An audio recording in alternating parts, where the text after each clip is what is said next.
to me, listen to me, listen to me now. Listen to me, listen to me, listen to me now. Listen to me, listen to me, listen to me now. Listen to me, listen to me, listen to me now. Listen to me, listen to me, listen to me now. Listen to me, listen to me, listen to me now. Listen to me, listen to me, listen to me now. Listen to me, listen to me, listen to me now. Listen to me, listen to me, listen to me now. Listen to me now. You're in counsel with Ron Smith. Then there is a learning process that God puts you through, and that's because you are the leader.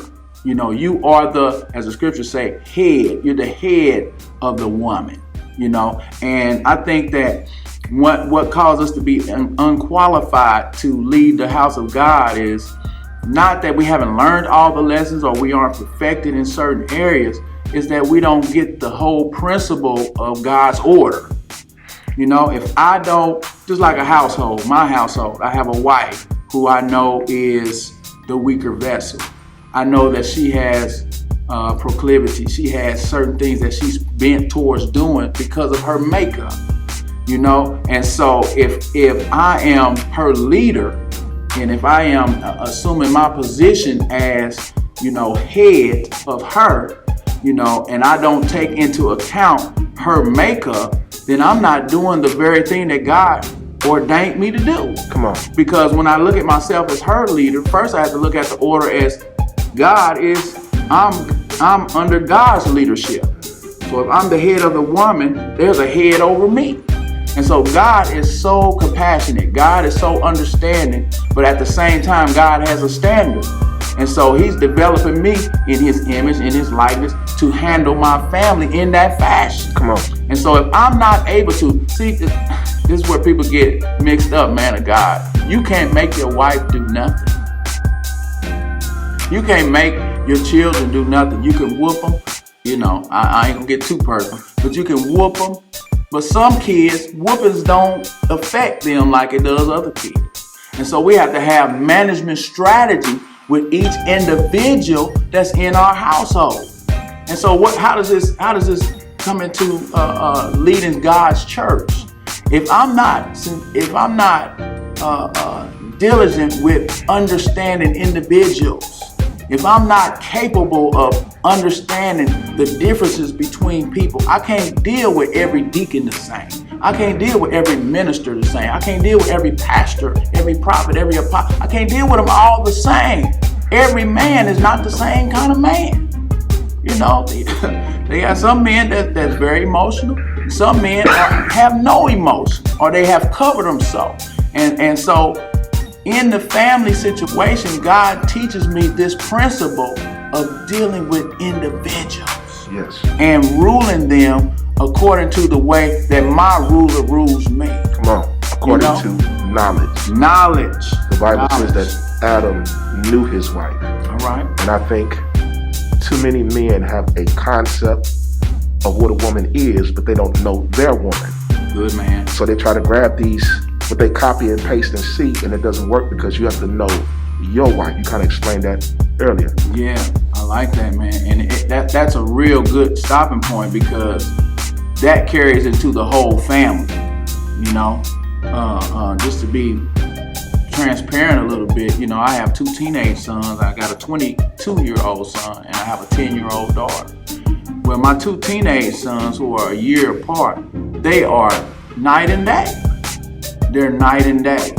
And one I can talk to and he listens and understands, and one, it don't matter how much I talk. I have to be hands-on with him.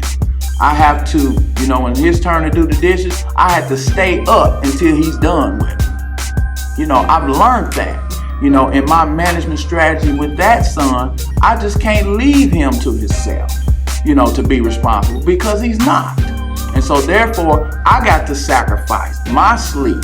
I had to sacrifice, okay, we're going to discipline you, but that's not all I'm going to do. I'm going to teach you these principles. Even though you don't get it now, when you're 25, you're going to look back and call me your hero, because I took my time with you and worked with you according to the type of person you are.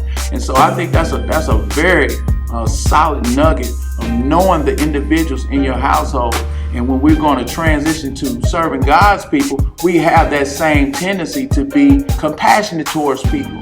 You know, everybody is not as strong as you are mentally. So, and I'm just going to be, man, you're just stupid, man. You're just soft. You're letting your wife do this. You know, you don't have the Father's heart. And so we have to be careful. We can't let our anger be the foundation of our action. See, because you can be in the spirit one moment and be in a spirit another moment. This is what I'm talking about. Anger can shift your spirit.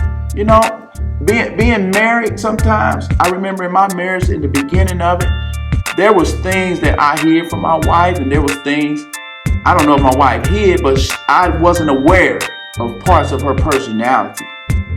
But circumstances reveal the true character of a person.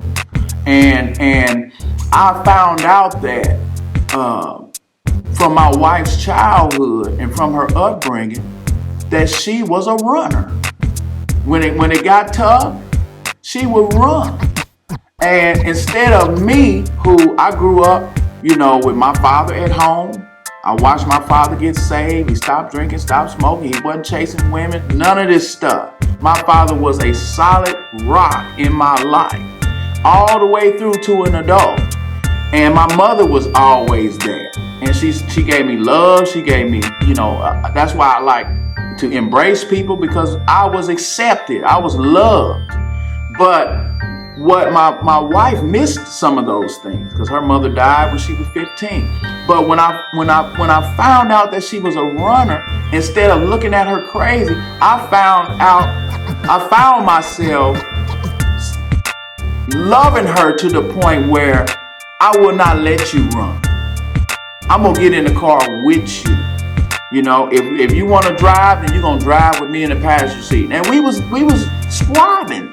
We was having marital disagreements, you know, but God taught me to love, which means make a choice.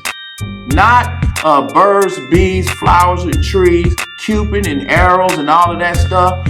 But it was a choice that I made. Agapeo. It was a choice that I made. No matter what, I'm committed to you. And, you know, this is the heart that we have to have if we're going to lead God's people. This is the choice that we have to have if we're going to lead a family. Once them boys get teenagers, you better have some love. You better have some sternness. You better have some principles. This is what we have to have. This is why it's so important for us. If we're going to really be men of God, we got to get close to God.